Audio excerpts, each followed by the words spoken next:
अपने ऊपर लगाए गए प्रतिबंधों से बौखलाए रूस ने अब जवाबी कार्रवाई करना शुरू कर दिया है और ब्रिटेन के कई नेताओं की एंट्री पर बैन लगा दिया है। एक समाचार एजेंसी ने रूस के विदेश मंत्रालय के हवाले से बताया कि पश्चिमी देशों समेत ब्रिटेन और अमेरिका द्वारा रूस पर लगाए जा रहे प्रतिबंधों के जवाब में ये कार्रवाई की गई है। इससे पहले रूस अमेरिका के शीर्ष नेताओं की एंट्री पर भी प्रतिबंध लगा चुका है। यूक्रेन पर रूस के हमले के बाद से ब्रिटेन ने रूस पर कई तरह के प्रतिबंध लगाए हैं। ब्रिटेन यूक्रेन को कई तरह के हथियार भी दे रहा है। ब्रिटेन शुरू से ही रूस के खिलाफ काफी मुखर रहा है।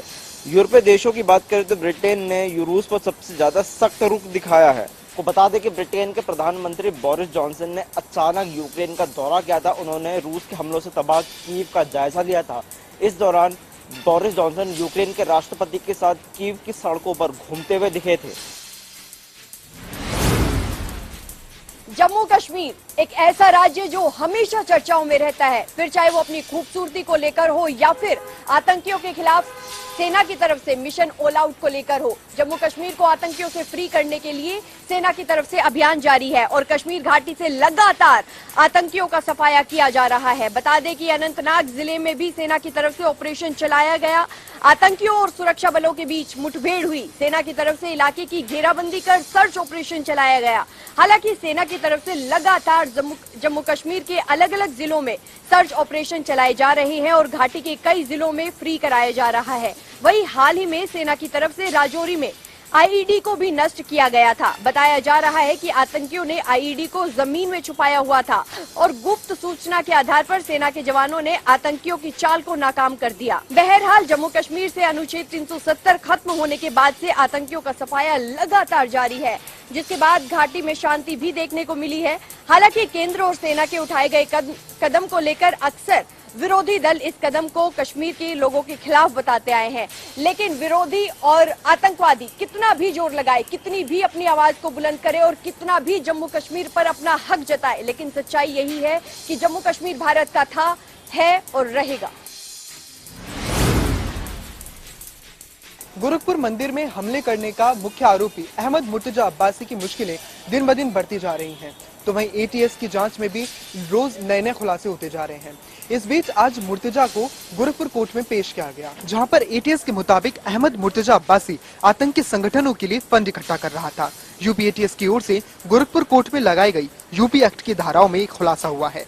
मुर्तजा के ऊपर यूएपीए की करीब 4 सख्त धाराएं लगाई गई हैं। इनमें आतंकवादी गतिविधियों में शामिल होना, साजिश रचना, आतंकी गैंग का सदस्य होना और आतंकवादी संगठन के लिए चंदा जुटाना जैसी धाराएं शामिल हैं। हालांकि अब ये केस एनआईए एटीएस कोर्ट में चलेगा। इसी के साथ ही मुर्तजा की न्यायिक हिरासत भी बढ़ा दी गई है। बता दें कि मुर्तजा साल 2015 में आईआईटी बॉम्बे से केमिकल इंजीनियरिंग की डिग्री हासिल कर चुका है।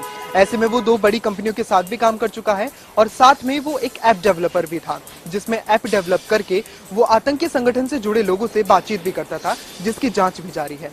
ऐसे में गौर देने वाली बात है कि जब देश के आईआईटी में पढ़ने वाले छात्र ऐसी गतिविधियों में शामिल रहते हैं तो देश के लिए वाकई में सोचने वाली बात है।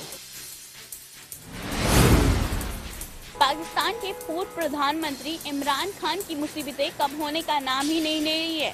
पाकिस्तान के नए प्रधानमंत्री शहबाज शरीफ ने इमरान खान पर विदेश यात्राओं के दौरान मिले तोहफों को बेचने का आरोप लगाया है। शरीफ ने कहा, मैं आपको पुष्टि कर सकता हूं कि इमरान खान ने तोशाखाना से 14 करोड़ रुपए का उपहार लिया है और उन्हें दुबई भेज दिया है।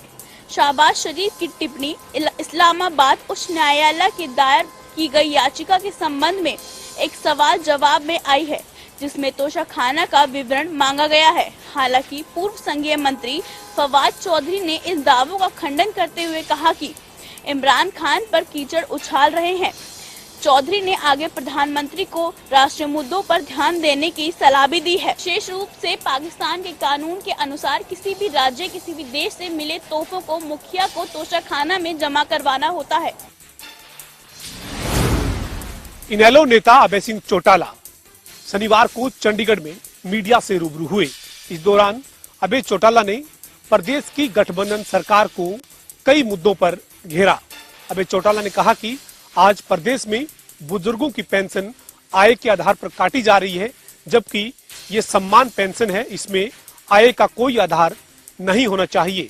इसके साथ ही अभय चौटाला ने कहा कि प्रदेश में इस बार गर्मी ज्यादा होने के कारण गेहूं की फसल में नुकसान हुआ है और साथ ही कुछ क्षेत्र में सरसों की फसल में भी खराबा हुआ है। अभय चौटाला ने सरकार से मांग की है कि प्रदेश में गेहूं की फसल पर प्रति एकड़ 500 रुपए सरकार बोनस दे, जबकि जिन क्षेत्रों में सरसों की फसल खराब हुई है उनके लिए मुआवजा राशि जारी की जाए। इसके अलावा अभय चौटाला ने राष्ट्रमंडल खेलों से कुश्ती और तीरंदाजी के बाहर किए जाने पर भी ऐतराज जताया है। अभय चौटाला ने कहा है कि इस मामले में हरियाणा के मुख्यमंत्री मनोहर लाल को तुरंत केंद्र सरकार से बातचीत करनी चाहिए। काबिल गौर है कि प्रदेश में कुश्ती और तीरंदाजी को राष्ट्रमंडल खेलों के बाहर किए जाने से खिलाड़ियों में खासी नाराजगी है। इसके साथ साथ खेल प्रेमी भी ये मानते हैं कि राष्ट्रमंडल खेलों से कुश्ती और तीरंदाजी को बाहर नहीं किया जाना चाहिए। पंजाब में आम आदमी पार्टी की सरकार को आज पूरा 1 माह पूरा हो चुका है। आम आदमी पार्टी की सरकार की ओर से सत्ता में आने से पहले लोगों से वादा किया गया था कि हर परिवार को 300 यूनिट मुफ्त बिजली दी जाएगी, जो कि आज पूरा कर दिया गया है। पंजाब के मुख्यमंत्री भगवंत मान की ओर से इसकी घोषणा चंडीगढ़ में की गई है और इसके साथ ही उन्होंने कहा है कि आने वाले 2 से 3 सालों में पंजाब के हर लोग और उद्योग जगत के लोगों को 24 घंटे बिजली और सस्ती की योजना दी जाएगी। और इसके साथ ही आपको बता दें कि भगवंत मान की ओर से इस ऐलान के बाद विपक्षियों ने भी उन्हें घेरना शुरू कर दिया है, जिसके बाद भगवंत मान ने इस पर कहा कि हर बार चुनावों के दौरान पार्टियां जनता से वादे करती हैं और उसके बाद भूल जाती है, लेकिन आम आदमी पार्टी की सरकार ऐसा नहीं करेगी और ऐसा नहीं भूलेगी और जो वादे किए थे उन्हें पूरा करके दिखाएगी। प्रदेश के कृषि मंत्री जेपी दलाल आज महम पहुंचे।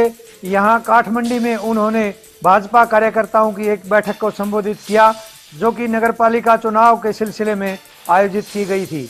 उसके बाद कृषि मंत्री महम की अनाज मंडी में पहुंचे और यहां पर गेहूं खरीद के इंतजामों का जायजा लिया और इस दौरान उन्होंने किसानों और आढ़तियों से भी बातचीत की।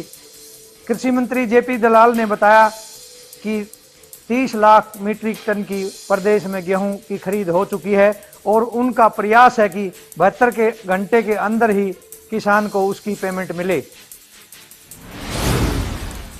फरीदाबाद में मुख्यमंत्री का उड़न दस्ता पिछले एक लंबे समय से सक्रिय नजर आ रहा है और फूड सेफ्टी टीम के साथ मिलकर लगातार संयुक्त छापेमारी की जा रही है। फिर चाहे नकली पनीर विक्रेताओं पर शिकंजा कसने की बात हो या फिर नकली घी बनाने वालों को दबोचने की। इसी कड़ी में फरीदाबाद की तिरखा कॉलोनी में भी सीएम फ्लाइंग की टीम ने एक संयुक्त कार्रवाई को अंजाम दिया है, जहां बड़े सिलेंडर्स से छोटे सिलेंडर्स को रिफिल करने वाले व्यक्ति को पुलिस ने रंगे हाथों गिरफ्तार किया है। साथ ही साथ पुलिस ने इस कार्यवाही के दौरान 20 सिलेंडर भी बरामद किए हैं, जिसमें डोमेस्टिक के साथ साथ कमर्शियल सिलेंडर भी शामिल रहे।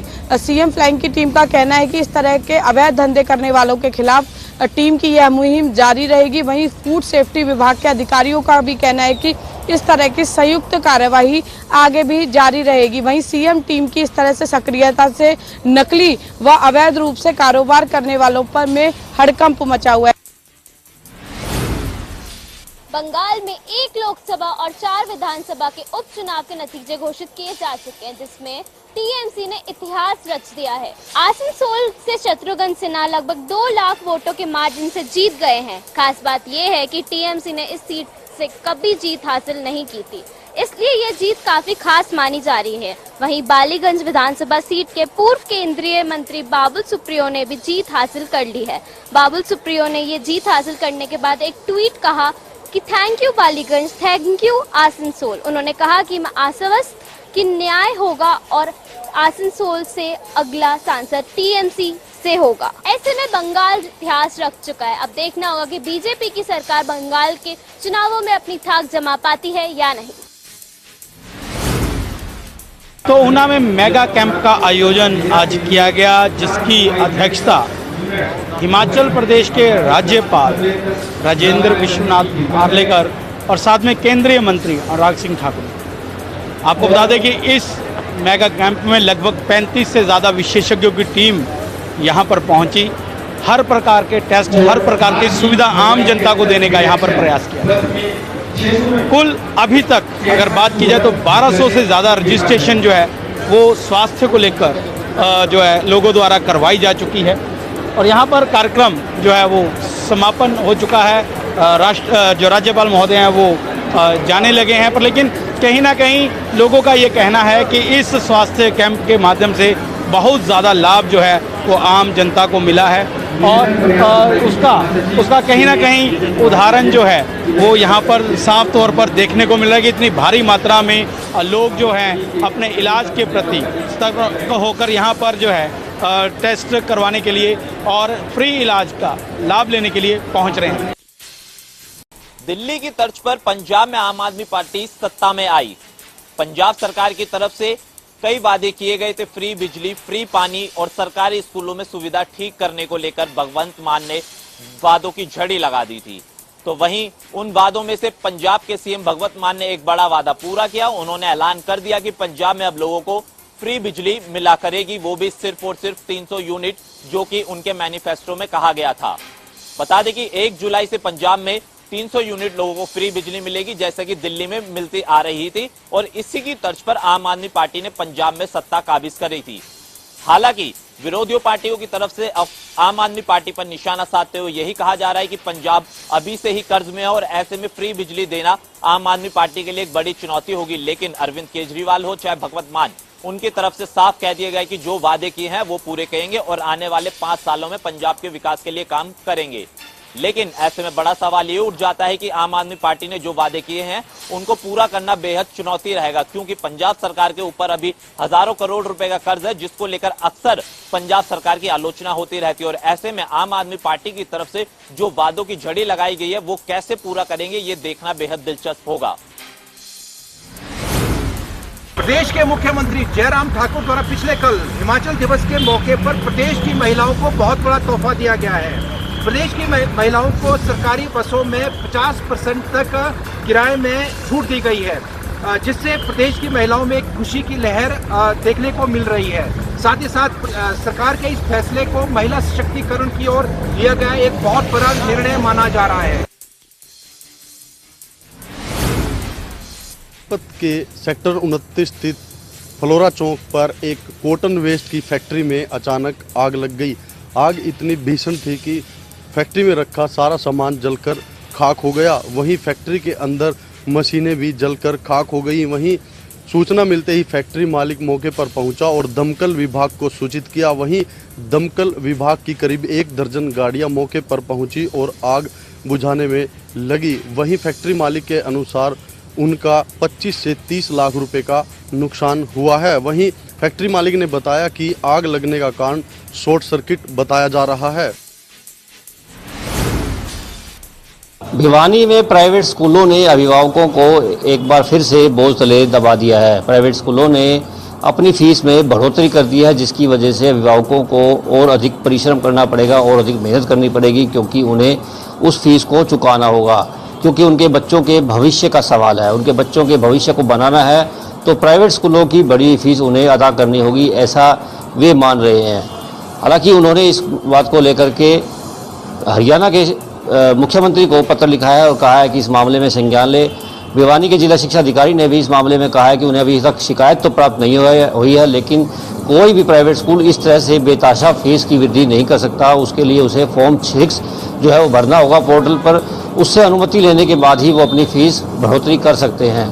हालांकि कई प्राइवेट स्कूलों का कहना है कि वो एडमिशन फीस नहीं ले रहे हैं, लेकिन उन्होंने अपनी पोर्टल पर अनुमति लेकर के फीस में वृद्धि की है। आपको बता दें कि भिवानी की अगर बात की जाए तो भिवानी में 10 से 14 हज़ार रुपये एक बच्चे की फीस में 1 साल में वृद्धि करी है, जो कि काफ़ी बड़ी अमाउंट है। अब देखना होगा कि शिक्षा विभाग इसको लेकर के आगे क्या कार्रवाई करता है और किस प्रकार से अभिभावकों को इस बोझ से मुक्त कराता है। साइबर सिटी गुरुग्राम में कोरोना के मामले बढ़ते नजर आ रहे हैं। ऐसे में इन बढ़ते मामलों ने स्वास्थ्य विभाग की चिंताएं बढ़ा दी हैं। हालांकि स्वास्थ्य विभाग लगातार लोगों को जागरूक भी कर रहा है और आपको बता दें कि बीते 24 घंटे में 150 कोरोना के नए मामले रिपोर्ट किए गए। एक्टिव मामलों की बात करें तो 589 एक्टिव मामले हो चुके हैं और ऐसे में बीते 15 दिनों में 1172 संक्रमितों का पता लग चुका है। आपको बता दें इसी को लेकर एक बैठक की गई थी, जिस बैठक में अतिरिक्त मुख्य सचिव पहुंचे थे, जिन्होंने ऑक्सीजन और बेड्स और टेस्टिंग को लेकर चर्चा की। और आपको बता दें कि 19 अप्रैल से स्वास्थ्य विभाग द्वारा घर घर दस्तक के तहत अभियान चलाया जाएगा और जिन लोगों ने अभी तक वैक्सीन नहीं लगवाई है या बूस्टर डोज नहीं लगवाई है, उनको बूस्टर डोज लगवाने के लिए प्रेरित किया जाएगा। ऐसे में आपको बता दें कि जब से पाबंदियां हटाई गई हैं, तब से कोरोना के मामले बढ़ने लगे हैं, क्योंकि लोगों ने मास्क लगाना छोड़ दिया है, सोशल डिस्टेंसिंग की पालन करना छोड़ दिया है। तो कहीं ना कहीं इसी लापरवाही के चलते अब मामले बढ़ते नजर आ रहे हैं। हालांकि जिन लोगों में संक्रमण पाया जा रहा है, उनमें मामूली से लक्षण दिखाई दे रहे हैं और घर पर ही रहकर ठीक भी हो रहे हैं, लेकिन फिर भी लोगों को जागरूक और सतर्क रहने की जरूरत है।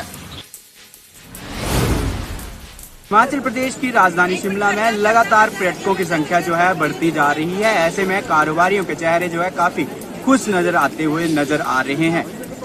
वहीं आज जो है वीकेंड का दिन है, यानी कि शनिवार का दिन है। ऐसे में भारी संख्या में पर्यटक बाहरी राज्यों से शिमला का रुख करते हैं, क्योंकि मैदानी क्षेत्रों में जिस तरह से गर्मी पड़ रही है, उसकी वजह से गर्मी से राहत पाने के लिए राजधानी शिमला का रुख यहाँ पर जो पर्यटक है वो कर रहे हैं। वहीं बता दें कि पिछले 36 घंटों की बात करें तो पिछले 36 घंटों में जो शिमला का शोगी बैरियर है, उसमें से 11,596 गाड़ियां जो है हिमाचल प्रदेश की राजधानी शिमला में प्रवेश कर चुकी हैं। ऐसे में एक ट्रैफिक जाम जो है एक बहुत बड़ी समस्या यहाँ पर देखने को मिल सकती है। इसके साथ ही पार्किंग की समस्या भी यहाँ पर उत्पन्न हो सकती है। वहीं कुछ एक पर्यटकों से भी हमने बातचीत की और उनसे जाना कि किसी तरह की जाम की कोई समस्या नहीं आई है, तो उन्होंने साफ तौर पर कहा है कि सारी जगह जो है, चाहे वो राजधानी दिल्ली की बात करें या कहीं की भी बात करें, तो जाम जो है हर जगह देखने को मिलता है। वहीं कईयों का कहना था कि कोई भी उनको जाम की समस्या और पार्किंग की समस्या यहाँ पर नहीं देखने को मिल रही है। वहीं होटल ऑक्यूपेंसी की बात करें तो होटल ऑक्यूपेंसी जो है वीकेंड पर 80 से 90% तक पहुँच गई है। तो ऐसे में कारोबारी जो है काफी खुश नजर होते हुए आ रहे हैं। कुरुक्षेत्र जेल में कैदियों को लेकर एक नया प्रयोग किया जा रहा है। जेल द्वारा एक पेट्रोल पंप स्थापित किया गया है। इस पेट्रोल पंप पर पेट्रोल, डीजल, सीएनजी भरने का काम खुद कैदी करेंगे और पूरे अकाउंट्स का काम भी कैदी देखेंगे। यह अपनी तरह का एक अलग पेट्रोल पंप है। हरियाणा जेल डीजीपी मोहम्मद अकील इसका निरीक्षण करने के लिए पहुंचे थे। उनके साथ जेल अधीक्षक सोमनाथ जगत भी थे। जेल डीजीपी मोहम्मद अकील ने कहा है कि अगर यह प्रयोग सफल हो जाता है तो हरियाणा की अन्य जेलों में भी इस तरह से पेट्रोल पंप स्थापित किए जाएंगे, जहां खुद कैदी काम करेंगे। पूरे हरियाणा में यह अपनी तरह का एक अलग पेट्रोल पंप है। रोहतक में 8 अप्रैल को एटीएम में कैश डालने गई गैस वैन से 2,62,00,000 रुपए की लूट के मामले में जींद के उचाड़ा विधानसभा के गांव पालवा में बदमाशों को पकड़ने आई रोहतक सीआईए की टीम पर बदमाशों ने गोली चला दी। बदमाशों तथा पुलिस के बीच में मुठभेड़ हुई। वहीं पुलिसकर्मी को गोली लगी है, वहीं एक पुलिसकर्मी घायल हो गया है, जिसे रोहतक के एक निजी अस्पताल में भर्ती कराया गया है। जहां देर रात घायल पुलिसकर्मी का हालचाल जानने के लिए रोहतक रेंज की आईजी ममता सिंह पहुंची। वहीं रोहतक रेंज की आईजी ममता सिंह का कहना है कि मुठभेड़ में एक बदमाश को भी गोली लगी है और वह भी घायल हुआ है। हालांकि वह भागने में कामयाब हो गया है। पुलिस का कहना है कि जल्दी आरोपियों को गिरफ्तार कर लिया जाएगा। हालांकि यह मामला 8 अप्रैल का है और कई दिन होने के कारण ये बड़ी घटना थी और 2,62,00,000 रुपए की बदमाशों ने लूट की थी। ये लूट का सारा मामला सीसीटीवी कैमरे में कैद हो गया था। हालांकि ये मामला तूल पकड़ता जा रहा है। उसके बाद से ही पुलिस धर पकड़ने में लगी हुई है। वही पुलिस का कहना है कि आरोपियों को जल्द से जल्द गिरफ्तार कर लिया जाएगा। यमुनानगर में वाल्मीकि समाज के नेता राजेंद्र वाल्मीकि के बेटे की गोली मारकर की गई हत्या घटना देर रात की है, जब जानू अपने दोस्तों के साथ एक शादी समारोह में गया था और शादी समारोह से लौटते ही कुछ ही दूरी पर हमलावरों ने उन पर फायरिंग कर दी। इस फायरिंग के अंदर जहां जानू की मौत हो गई तो वहीं उसके 3 दोस्तों को गोलियां लगी और उससे वो घायल हो गए, जिसके बाद उन्हें निजी अस्पताल में भर्ती करवाया गया। इसके बाद पुलिस मौके पर पहुंची और उन्होंने मौके से गोलियों के खोल जहाँ अपने पास जो है साक्ष्य के रूप में जुटाए और साथ ही एक मैगजीन को भी बरामद किया। पुलिस का कहना था कि घायलों से बातचीत की गई गई है और आगे की छानबीन शुरू कर दी गई है। वहीं इसके बाद घटना के बाद जो है वाल्मीकि समाज के अंदर भी रोष देखने को मिला। जहाँ एक तरफ जानू का पोस्टमार्टम हो रहा था तो वहीं वाल्मीकि समाज के लोगों द्वारा शहीद भगत सिंह चौक पर जाम लगाया गया और उन्होंने कहा कि जो हत्यारे हैं उनकी जल्द गिरफ्तारी की जाए और जब तक हत्यारों की गिरफ्तारी नहीं होती तब तक जो है जाम नहीं खुलेगा। साथ ही उनका ये भी कहना था कि जानू पर दिसंबर के अंदर भी हमला हुआ था, उसके बाद भी हमलावर पकड़े नहीं गए। अगर वो हमलावर पकड़े जाते तो शायद ये घटना नहीं होती। वहीं पुलिस प्रशासन के अधिकारियों ने उन्हें उचित आश्वासन दिया और जल्दी जो हत्यारे हैं उनको पकड़ने की बात कही। और साथ ही साथ हम बता दें कि पोस्टमार्टम के बाद पुलिस की मौजूदगी के अंदर ही जो है शमशान घाट के अंदर अंतिम संस्कार हुआ और अम्बाला के जो आईजी हैं श्रीकांत यादव पुलिस अधिकारियों के साथ पीड़ित परिवार को भी मिले और उन्होंने कहा कि जल्द से जल्द जो हत्या आरोपी हैं उनको गिरफ्तार कर लिया जाएगा। साथ ही उन्होंने परिवार को ढांढस भी बताया। हम आपको बता दें कि इस पूरी घटना के पीछे आपसी रंजिश बताई जा रही है और ऐसा जानकारी मिली है कि इससे पहले भी दोनों पक्षों जिन पर आरोप लगाया जा रहा है फायरिंग का, दोनों पक्षों पर जो है कई मामले दर्ज हैं और इसी को लेकर काफ़ी लंबे समय से रंजिश चली जा रही थी, जिसके बाद जो है ये घटना देखने को मिली। अब देखना होगा कि इस मामले के अंदर पुलिस क्या कार्रवाई करती है और कब तक जो हत्यारे हैं वो सलाखों के पीछे होते हैं। हाईवे पे नोएडा से चंडीगढ़ की तरफ जा रही कार सत्संग घर के पास डिवाइडर से टकराने के कारण अचानक ही पलट गई। कार पलटते ही आसपास के जो राहगीर हैं वो मौके पर एकत्रित हो गए और उन्होंने कार को सीधा किया। गनीमत ये रही कि कार में सवार दंपत्ति को मामूली चोटें आई, जिसका कारण कार में मौजूद एयर बैग अचानक ही दुर्घटना होते ही खुल गए। राहगीरों ने इसकी सूचना गोंडा पुलिस को दी। पुलिस सूचना मिलते ही मौके पर पहुंच गई और घायल दंपत्ति को सरकारी अस्पताल में उपचाराधीन किया। मामूली सी चोटें होने के कारण वो फर्स्ट एड देकर छुट्टी कर देगी।